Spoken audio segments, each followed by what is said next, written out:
Hey, welcome back to the lounge. I'm Steve. I'm Bob. We're the Bourbon Brothers. Today we're going to talk to you about a couple of bourbons that we found at a local place, Lake St. Louis, Missouri. It's called Grillo's Chop and Barrel, owned by a really nice gentleman named Mike Grillo, who was very willing to point out some very good spirits to us and tell us what they're about and what he's all about and everything. And I'm going to begin when I'm going to do my part of the conversation over this Middle West Spirits, and I'll let Bob take over with his. All right. So today I've got a really interesting one. This is called Bearwood. It's out of a distillery in O'Fallon, Missouri, just right down the road. 118 proof. And this is bottle number 35 of the 72 that were bottled. But here's the interesting part of it, is that when you open it up, what you're going to find is this wooden stave that goes all the way down into the bourbon.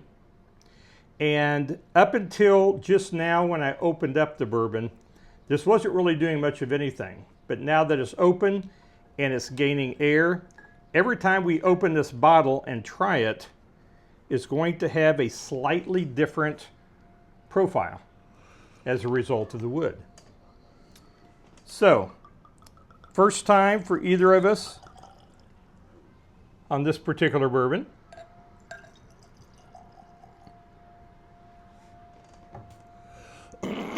That's an interesting concept. It is. And the idea is that the bourbon just continues to change as it matures. But it doesn't change at all up until the time you first open it. I guess it's similar to the old bourbon bullet thing. You could purchase the oak, cherry, or whatever. Yep, you drop those bullet, in. Drop it in, and it would add some more profile to it. But this is next level because it's introducing air through that piece of wood, which is... And this is a bergamot seasoned oak stave in this particular one. So, cheers, brother. Yeah. Give this a chance to air out a bit. Wow. Definitely fruity. Fruity on the nose. A lot of citrus.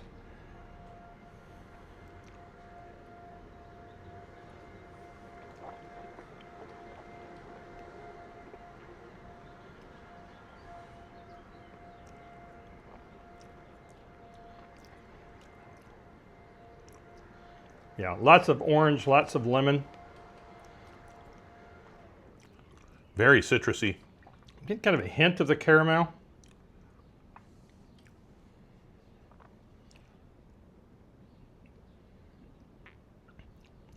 I think definitely some pepper, some spices at the back there.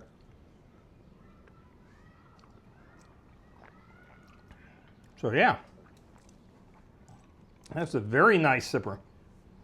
I'm liking that. Boy, it's got some heat on the back end though, doesn't it? It does. That it does. So before I pass it back over to Steve, today we are smoking the Flor de la Andias. It's one of the Byfather cigars. It is Cuban seed, Nicaraguan fill and binder, medium body. I just love these cigars. I started smoking these years ago, and they're great to come back to. It's like finding an old friend. Yes, indeed. And my father has a lot of good brands out there, or a lot of good lines of cigars. This one quite good. You're getting a little bit of spices, some pepper, a little bit of chocolate maybe. Yeah, definitely chocolatey.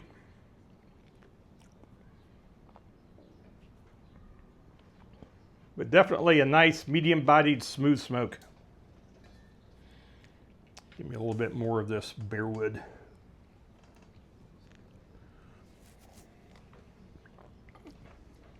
Yeah, I'm really liking the Bearwood. It's got a nice flavor to it. The after is excellent. What was great today, when we went out to Grillo's, is Mike greeted us and asked if he could help us, and we just said we're interested in some really different bourbons. Some that may have a story to them, but not the main brands that you see every day. We're trying to bring you some different bourbons, and he pointed us to two very good ones, I think, so far. So Steve, tell us about yours. So in keeping with the small batch craft type distillery, this was another suggestion by Mike Grillo.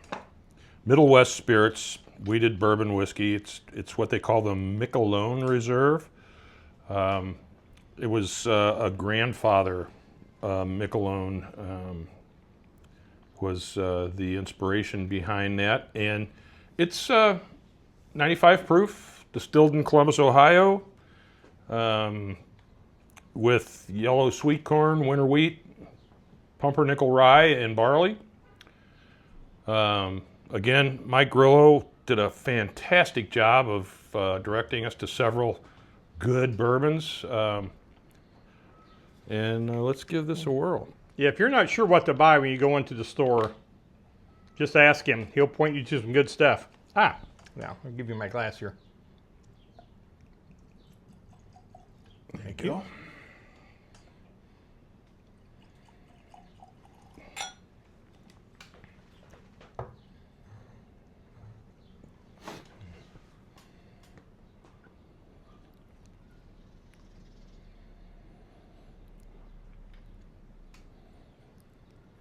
Very mellow on the nose. It is.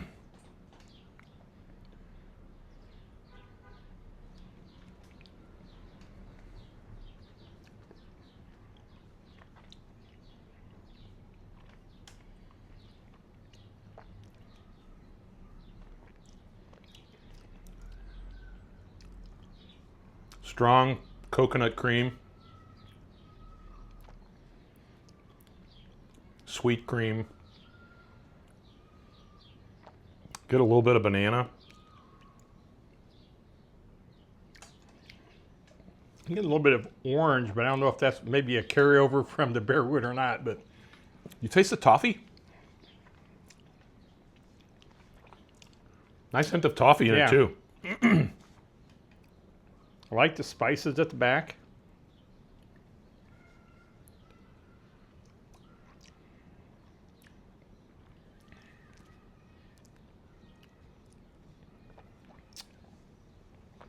Tell you what, Mike did not steer us wrong. No, I'll have to say that these both were two very solid suggestions. And interestingly enough, they pair really well with the My Father cigar. I think so too. I mean, the cigar has a little bit of spice on it, but not enough that it's overpowering either one of the bourbons. Go back to the Bearwood here a little bit. I still can't get over how strong the citrus is on the aromas.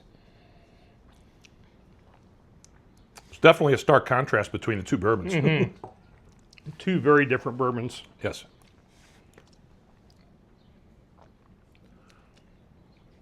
But I think definitely another very successful tasting. Yeah, these are very good. I would strongly recommend them. Go out there. Go to Grillo's Chop and Barrel. It's in Lake St. Louis. It's easy to find, right off the main trail drag. And they will be more than happy to help you with whatever you might be looking for.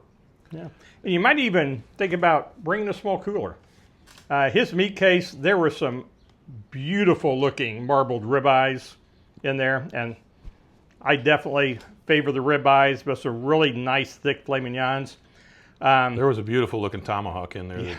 The meat case is definitely something that's going to get your attention. So bring a small cooler with you. You can get something out of the meat case, get some bourbon, maybe even stay for a sandwich. But it's a great place. Need to go visit them. So we hope you enjoyed episode number 3 of The Lounge with the Bourbon Brothers. I'm Steve. I'm Bob. Thanks for watching.